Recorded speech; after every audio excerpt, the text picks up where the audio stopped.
Hey guys, welcome back to my another blog. তো আগের ব্লগে আমি বলেছিলাম যে আমি আমার ভাইকে নিয়ে কোথাও ঘুরতে যাব। তো ভাইকে নিয়ে কোথায় ঘুরতে যাচ্ছি সেটা দেখার জন্য তোমরা পুরো ব্লগটা দেখবে। তো প্রথমে আমি ভাইকে নিয়ে চলে গিয়েছি আমাদের বাজারে। তো বাজারে গিয়ে সেখানে আমার স্কুটির টায়ারের মধ্যে মানে ফার্মটা কম ছিল, তাই এখানে কাকু ফার্মটা দিচ্ছেন। তো গাইজ, এখানে আমার স্কুটির মানে গার্ডের অবস্থা দেখে তোমরা হাসাহাসি করবে না, কারণ এই গার্ডটা আমি যতবার ওয়েল্ডিং করে লাগিয়েছি ততবার ভেঙেছে। তো শেষমেশ আর কি করব, এই রশিটা দিয়ে স্কুটির সাথে বেঁধে আমি এখন গার্ডটা রেখেছি, কারণ প্রোটেকশন তো দরকার তাই। তো এই কদিন বৃষ্টির জন্য আমরা বেরোতে পারিনি, কারণ এত বৃষ্টি দিচ্ছিল যে স্কুটি বেরোনো মানে বার করাটা আমার পক্ষে সম্ভব হয়নি। তো আজ আমরা যাব প্রথমে মন্দিরে। তো মন্দিরে যাওয়ার আগে আমার ভাইকে আমার স্কুটি চালানোটা শেখাতে হবে। তো ঘর থেকে আমরা প্ল্যানিং করে এসেছি যে রাস্তায় এসে আমি ওকে স্কুটি চালানোটা শেখাবো। তো এখানে চলছে স্কুটি চালানোটা শেখানো। অ্যাকচুয়ালি আমি স্কুটিতে উঠিনি, কারণ ভয় লাগে যদি ও আমাকে মানে স্কুটি থেকে ফেলে দেয়। তো কিছুক্ষণ প্র্যাকটিস করার পর আমি ওকে বললাম যে চল আজ তুই আমাকে নিয়ে চল, মানে আমি তো আর পেছনে বসবো আর তুই স্কুটি চালিয়ে নিয়ে যাবি আমাকে। তো উঠে তো গিয়েছি স্কুটিতে, কিন্তু মনে মনে ভয় ছিল যদি হঠাৎ আমাকে ফেলে দে। মানে কি যে বলবো, পুঁটি মাছের পরাণ বলে না মানুষে, ওইটা।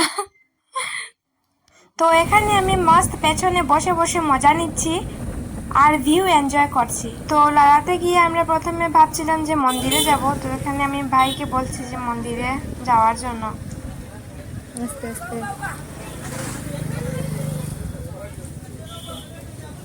যা যা যা, ডাইনে বামে ঢুকবে, হ্যাঁ যা যা।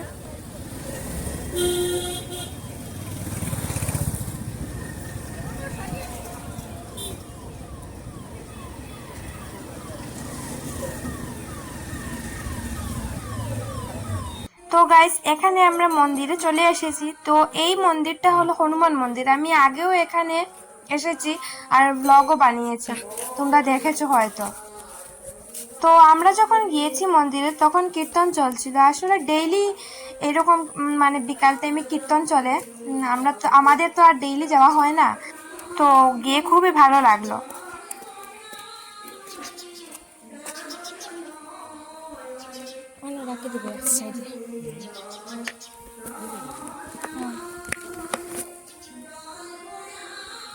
তো এখানে মানে গানগুলোর সুর একটু চেঞ্জ চেঞ্জ মনে হবে, কারণ সবাই মণিপুরি মানুষ ছিল।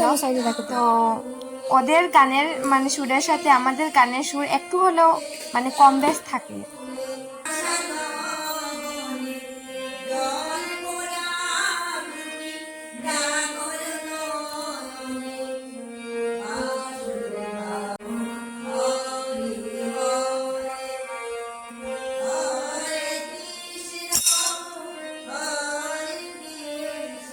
তো এখানে আমি মন্দিরটা একটু দেখানোর জন্য ক্যামেরা ওদিক থেকে ওইদিক, ওইদিক থেকে ওইদিক আমি করছিলাম। তো এখানে আমাদের মন্দির থেকে বেরোতে বেরোতে একটু একটু একটু সন্ধ্যের ভাব হয়েছিল। তো আমি কোনো রিস্ক নিতে চাইনি, তাই ভাইকে বলেছি যে দে স্কুটিটা আমিই চালাই। তো এখান থেকে বেরিয়ে আমি গিয়েছি এটিএমে। তো এটিএমে গিয়েও প্রায় আমাকে 10-12 মিনিটের মতো দাঁড়াতে হয়েছে, কারণ অনেক লোকজন ছিল। তো সবাই বেরোলো, তারপর গিয়ে আমি ঢুকলাম। আর এখানে গাইস, একটা কথা আমি বলতে চাই, আমি আমি যখন এটিএমে ঢুকি তখন আমার পেছন দিয়ে আরও দুজন ভদ্রলোক গিয়ে ঢুকেন। তো আমি তো সেখান থেকে টাকা বের করছিলাম, আর একজন ভদ্রলোক আমার পেছন দিকে গিয়ে মানে আমি কি এটিএম পিনটা টাইপ করছি উনি দেখছিলেন। তো এই মানে বিষয়টা আমার ভালো লাগেনি। মানে আমি আমার কার্ড দিয়ে টাকা উঠাচ্ছি, আর উনি আমার পেছন দিয়ে এসে এরকম মানে মাথা উঠিয়ে উঠিয়ে দেখছিলেন আমার দিকে। তো আমার ভালো লাগেনি এই বিষয়টা। তো যাই হোক, এখান থেকে বেরিয়ে আমরা গিয়েছি আরেকটা মার্কেটে গিয়ে, সেখানে আমার ভাই মোবাইলের মধ্যে পেপারিং করবে বলেছিল। তো দুর্ভাগ্যবশত সেটাও হয়নি, কারণ পেপারিং করার মেশিনটা আপডেট ছিল না।